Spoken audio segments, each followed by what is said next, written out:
wake that ass up. Early in the morning. The Breakfast Club. Morning, everybody. It's DJ NV, Charlamagne the Guy. We are the Breakfast Club. Let's get in some front page news. Now, some quick sports. Ben Simmons has returned after missing 38 games. Who cares? Yesterday, he played in 18 minutes. He had 10 points, 8 rebounds, 11 assists, no turnovers. 10 points, 8 rebounds, 11 assists. Well, congratulations to Ben Simmons. I'm glad that the brother's back on the court, but it means nothing. Right? Absolutely, positively nothing. It's so funny because truth to my man Rob Markman, he's a big Brooklyn Nets fan, and he literally sent a bunch of texts to the group chat, and he was like, I would not get my hopes up over Bill Simmons. I'll not get my hopes up over Bill Simmons. I'll not get my hopes up over Ben Simmons. Mm-hmm. You know, and he acted like he was writing on the chalkboard because he didn't want to get his hopes up. Damn. So I just want to tell all Brooklyn Nets fans out there, don't get your hopes up because Ben Simmons is back, okay? I keep calling him Bill Simmons. That's how long he's been gone. I can't even remember the name. Well, they won last night, 147-114. And also, Shakur Stevenson is claiming that he is retired from boxing at age 26. He said I yesterday. Yesterday, he put on his Twitter, I'm officially retired from the sport of boxing. I'll be in the gym forever perfecting my craft and helping the next generation become great and chase their dreams. But I ain't effing with this weak boxing game. Yeah, I don't believe that. Shakur Stevenson is too great, too young, and I think he's probably fed up. He's probably having problems securing a major fight. Like a lot of those guys out there that he wants to get in the ring with, the Devin Haney's, Tank maybe. Mm-hmm. It's not happening for him. So he's probably frustrated at his promoters. That's what I think it is. All right. Well, what up, Tez? Hey, what's going on, DJ Envy, Charlamagne the God? Peace, Ted. Let's jump right into it. Let's talk about the drone strike in Jordan. Yeah, 3 Army Reserve soldiers, rest in peace to them. A sad story. The Defense Department has released the identity of the 3 U.S. Army Reserve soldiers who were killed Sunday in an attack at a base in northeast Georgia. Now, these were the first U.S. deaths in months of strikes by the Iranian-backed militant groups since the Israel-Hamas war started on October 7th. Let's take a listen. President Biden meeting with his national security team in the Situation Room. Under pressure to respond after an attack the Pentagon says was launched by Iranian-backed militias in which U.S. soldiers were killed. We've now learned the names of the 3 fallen troops. 46-year-old Sergeant William Jerome Rivers. 23-year-old specialist Brianna Alexandria Moffett, whose family described her as a very loving person, a very giving person. She loved life. And 24-year-old specialist Kennedy LaDon Sanders, her mother talking to us tonight. She never expressed any fear. And Tower 22 is nothing that she ever mentioned to us. She was full of life. She enjoyed life to the fullest. She was just a ray of sunshine for anyone that came in contact with her. Man, horrible, so sad. Horrible. Sending healing energy to the family of those 3 soldiers. Thank you to sad. all the veterans out there risking their lives, for us on the daily. How did the drones get through to be able to do something like that? Ted? Yeah, they thought that it was typically a friendly. This area that they're in, they typically see friendly drones come through. So obviously, this was not one. Now, this is the 3rd attack that has happened, but the first time there were casualties. Now, more than 30 people were injured with an explosive packed drone struck when it struck the base near a shelter where some troops were sleeping, according to the U.S. officials. And I did want to play this clip with United States Secretary of State Anthony Blinken. This is what he had to say as far as retaliation.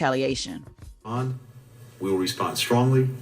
We will respond at a time and place of our choosing. And obviously, I'm not going to telegraph what we might do in this instance or get ahead of the president, but I can, again, tell you that as the president said yesterday, we will respond. And that response could be multi-leveled, come in stages, and be sustained over time. I don't even like the fact that they're telling what they might do or what they might not do. I think they should be quiet and do what they got to do. But my question to you is how do we know the difference between a friendly drone and an evil drone? Why don't we just shoot down all the drones if they're coming in our airspace? I was thinking the same thing. Like does a happy drone have a happy face on it? Like how do they decipher when it's flying in the air? Yeah, people in the military would know more than us. But what? Yeah, if I'm a soldier and I'm out in the field, I wouldn't consider any drone friendly. Yeah, every drone got to go down. But you were in the military, so maybe you have better insight. Right. Well, it was at a U.S. base. So, a lot of time you don't want to shoot down stuff that's friendly as well. So when they were at a U.S. base, and let me just kind of put this point out there as well. You'll hear a lot of people say, oh, reservists. I just want to say this as a veteran. People say reservists are never, around anything dangerous. If you do an administrative job, you're not around dangerous. I want to point out that these people were not working dangerous jobs. They were at a base, which is supposed to be secure. And so when you have drones that are around with them doing, surveillance, or it could be any type of activity that the base itself is doing. So you don't know what's friendly. You don't know what is possibly has intercepted. And that's the thing about going to war. War has real casualties. This is a risk, that you take. And it's unfortunate when something like this happens and they're able to, to break through and we get a casualty. I want to say this, though. Progressive Congresswoman Ciofalo is asking President Biden to seek permission from Congress first before any retaliation, because we covered that a couple of weeks ago. Remember how they did some airstrikes without technically, receiving permission. So they are asking that President Biden seeks permission. And this is what she had to say. Well, my heart goes out to the families of those service members, and this was a terrible tragedy. I think the challenge now is that we are increasingly getting pulled into a wider and wider war in the Middle East. And I think we have to be extremely careful about what our next steps are. I wonder if there's any liability, because I keep reading the headlines that they call it a drone mix-up. So they say a drone mix-up was cited in the deaths of the 3 U.S. troops. And the Washington Post said the U.S. mixed up enemy-friendly drones in an attack that killed 3 troops. So I wonder if there's going to be some liability on somebody's part. Yeah, I would just love to know more about the drones and how they decipher which drones can come into, our territory and which drones can. I would figure that all drones would be, you couldn't have any drones where there are people without military as. So the other night, I think it was the Chiefs game. There was a drone that got too close, and they damn near emptied the field. Like they damn near got all the players off the field. So I just don't know how the difference is with military. Well, because when you're on a military base, because again, it was a military base. So when you're on a military base, you see that type of stuff, happening all the time. And again, trying to figure out, is it friendly? Is it not friendly? They believe, though, that this is an Islamic resistance of Iraq that has done this. And so again, those drones coming all the time. It's not really quite clear if they're going to say, hey, it was the U.S.'s fault. Was it the militia, the militia's fault? Right. And so we'll see how that all plays out. There's some folks that say, they said the American air defenses confused the enemy drone with a friendly one that was coming in at the same time. Right. Wow. And you just can't shoot down every drone that comes in. So I do understand your point, DJ Envy, but on a base, those are the kind of things, that are happening. It could be any reason. They could be testing. They could be, doing surveillance. I mean, it could be any reason why you see it. So you can't just necessarily go into, shooting everything down, because this was the area that was supposed to be safe. They weren't in the field. They were at a base sleeping. So. All right. Well, rest in peace to those brothers and those sisters. All right. Well, that is front page news. Just one quick question, since, like I said, you were in the military. What would you want to see in return? I don't. Ooh, that's a tough question. Because everybody else looks at it differently. But since you were actually on the field, like you were there, like what would you want to see in return? Well, my actual job was an M60 gunner. So I actually protected troops on the ground, on the plane, and that was actually my job. So if you were to put my military hat on, then I want to see retaliation. But if you were to ask my political side, when you look at getting into this war and how many wars do we have going on, and is this going to make it harder for in the Middle East, then yeah, you got to kind of look at all those things. So military side, M60 gunner side, retaliation. But if it's not done right and it's putting us in more danger and more soldiers are in danger, then now we got a bigger problem, because we got a couple of different wars going on in the East right now. So kind of hard question. Well, thank you. And we'll see you in a little bit what we talking about when we come back. Yeah, I know most of our listeners are driving while they're listening to this. If you are driving a Toyota, you definitely need to listen to this. They are sending out a do not drive warning. They want you to, some particular Toyota brands, they want you to stop driving immediately. And if you want to make $400,000 a year, you might want to apply at Walmart. So I'm going to give you that information when we come back. All right. Get it off your chest. 800-585-1051. If you need to vent, phone lines are wide open. It's The Breakfast Club. Good morning. Wake that ass up. Early in the morning. The Breakfast Club. Morning, everybody. It's DJ Envy, Charlamagne the Guy. We are The Breakfast Club. Let's get in some front page news. What up, Tez? What's going on, DJ Envy, Charlamagne the God, Breakfast Club family? Peace, Ted. Let's jump right into it. Let's talk some of these car dealerships. What's up with Toyota? Yeah, this is really important. I know a lot of our listeners are driving, but Toyota has said that they are urging the owners of 50,000 older U.S. vehicles to get immediate recall repairs because an airbag is dysfunctioning, and they said it could possibly kill motorists. They said they are putting out a do not drive advisory covering some of the 2003 to 2004 models of the Corolla, the 2003-2004 model of the Corolla Matrix, and the 2004-2005 RAV4s that have airbags. They said more than 30 deaths worldwide have happened as a result of this, including 26 U.S. deaths, and hundreds of injuries has happened as a result of this. So if you are driving a Toyota, definitely this is not a recall to take lightly.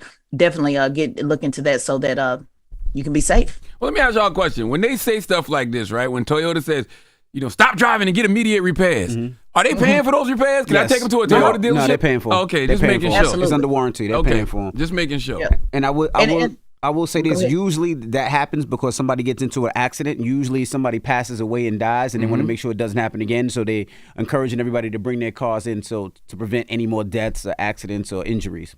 Such an inconvenience, man, because what if you got to get to work today, or you got to get to school today, you know what I mean? Or you got somewhere to be today. Like literally right now. Well, you don't have to bring the car in right now. Some of these cars people have for 6-7 years, and they've been driving for 6-7 years, and they haven't had an issue. Hold on, now y'all got to stop sending missed messages. But they want people to bring their cars in as soon as they can for repairs. Said get immediate repairs. Yeah, immediate mean immediate. But people have been driving these cars for like 6-7 years. Yeah, but still, you don't want to take a risk. You probably want to do immediate, though. Yeah, but they get immediate. Right. If a doctor tell me, hey, man, you need to get here immediately, I'm not going to be like, well, give me a minute, doc. You know what I'm saying? I've been driving it. I've been having this ailment for 5-6 years anyway. I'll be cool. Well, I do want to say this. A lot of the dealerships, it's not for everybody, but a lot of dealerships, they'll give you a rental car, while you take in the car, because it is an inconvenience to your point, Charlamagne. But the reason why I do these recalls, guys, and I know you say, well, Tez, you're always doing recalls. They do the poorest average. They really don't reach out to people that well when you do this. When you think about when you bought a car 6 years ago, they probably have the wrong email on file. They don't call you. You never see it on the news. So I pay attention to these recalls because what if I got one for my car the other day, one of my older cars. They were talking about the sunroof, and I wouldn't have thought to check that old email. So I do these, guys, because again, most of our listeners, how many 8 million are listening in the car every morning. So when I see these car recalls, it's important. So you could take a chance, I guess, and not go in immediately, or go in immediately. Yeah, they should definitely go in when they can. But they also send letters out, and the problem with those letters is 9 times out of 10, you always think it's them trying to buy your car, them trying to sell you a new car. So half the time, I don't even open up them letters. You just toss them. Right, so or you've maybe moved since 2008. Right. Everybody, and I stay I've been in 3 different cities since then. So just how they get this information out, you really hardly don't see it, and I just think this is important. For our drivers. So that's why I do those recall stories, guys. Absolutely. Now let's talk about Walmart. You can make $400,000 and no college degree needed. Mm-hmm. Yeah, if you want 400 to the possibility, let me be clear, to make $400,000 without a college degree, Walmart said its store managers can earn that much. The company announced Monday that it will give $20,000 in stock grants each year to the supercenter managers. On top of that, managers can earn up to 200% of their base pay, as well as yearly bonuses based upon the store's sales and profits. So we got to keep that in mind. Some of the smaller stores may not make as much as the larger stores, but they can make an additional $256,000 annually. With the higher pay and the stock, all of that combined means that you can make up to $404,000 a year. Now, Walmart said it noted that no college degree is required to become a manager, and that 3 out of 4 people in management roles at stores really did start as hourly workers. It says it takes about an average of 5 years to move up from an entry role position to a manager position. And just to give you guys what those salaries are, because I looked into some additional information. Typically, they may start at maybe $89,000 at some of the smaller stores and can go up to $200,000 a year in some of the big cities. So shout out to Walmart. I worked at Walmart back in the day. So shout out to them. Man, drop on the clues bombs for Walmart, okay? That is fantastic news. Y'all already know how I feel about Walmart. That is holy grounds to me. When you grow up in a small rural town like I did, Moncks Corner, South Carolina, that was where we hung out late at night because it was open 24 hours. You know what I mean? So, hung out at the Walmart? There was nothing else to do. So when you're a young kid, you young teenager, and 12 o'clock at night, 1 o'clock at night, hey, let's go walk around Walmart. It was open 24 hours, at the time. So, that's a very honorable position. $400,000 to be a store manager at Walmart, that's a great living.